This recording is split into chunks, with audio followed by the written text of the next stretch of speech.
Hey everyone, welcome back to our channel. In today's video, we're going to show you how to log in into your TD Bank account online, whether you're logging in for the first time or just need a quick refresher. This guide will help you out. Let's get started.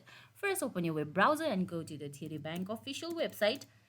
Make sure it's official website to be safe from the phishing scams. Once you're on the home page, look for the login button, which is usually found at the top right corner of the screen. Tap on it and go to online banking option. Then on the login page, you will see the fields asking for your username and password. Enter your username in the first field. Next, enter your password in the second field. Be sure to type your password carefully to avoid any errors.